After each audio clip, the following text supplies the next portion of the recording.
Bioshock Infinite, or more like Bioshock a couple. Yes, welcome back to Overthink Tank, where I am really overthinking because Overthink Tank is what I do. So, duh. Here's the thing about Bioshock Infinite, it's set up that there's always somebody and there's always a lighthouse. I say somebody because, yeah, you can have a female protagonist. Come on, Bioshock, don't be a coward. Anyway, but why is Comstock mad in the game? Okay, so bear with me, because this takes a bit of context. Obviously, Elizabeth can open tears and goes into new realities. They do this with the gunsmith. Pay attention here, because it's getting weird. So, in one universe, they need the gunsmith to get guns for the Vox Populi. Okay, cool. Gunsmith is dead. Bugger. Okay. Oh, let's go into a new reality where he's not dead. Awesome! Except all his tools are gone. So, we have to go into another reality where he never got his tools taken away. So, Vox Populi got the guns. Okay, here's the thing.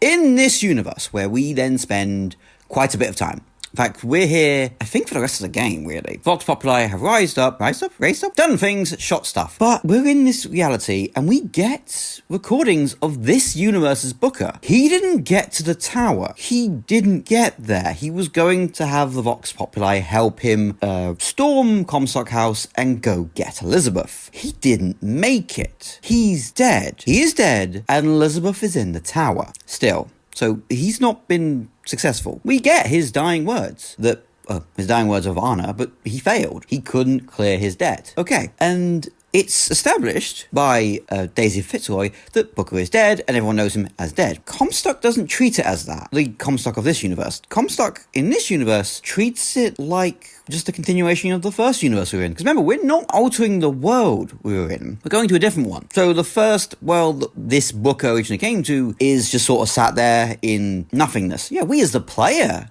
see the progression because we're following the characters, but Comstock keeps going, oh, you followed the false shepherd. Is he not like, hang on, no, she's still in the tower and Booker's dead. How did these guys, oh, okay, let me go.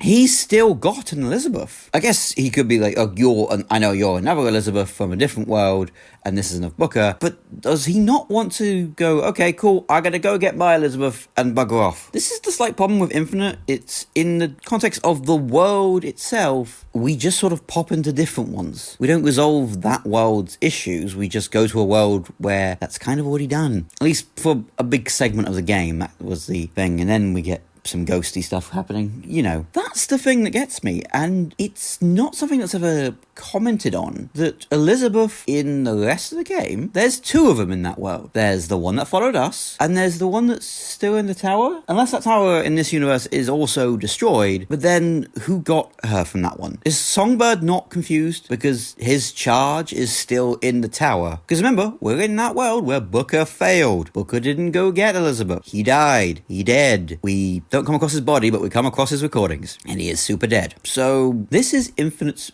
biggest problem. It wants to be this big scope thing, but it kind of fails on that. As a game itself, standalone, it's fine. It's great. As a Bioshock game, do you know how high the bar was set? It was as high as Columbia, and they didn't get it. They went as low as Rapture. Ironically, Rapture's the reverse. Anyway, this is a goblin who has been playing a lot of shooty-bangy games.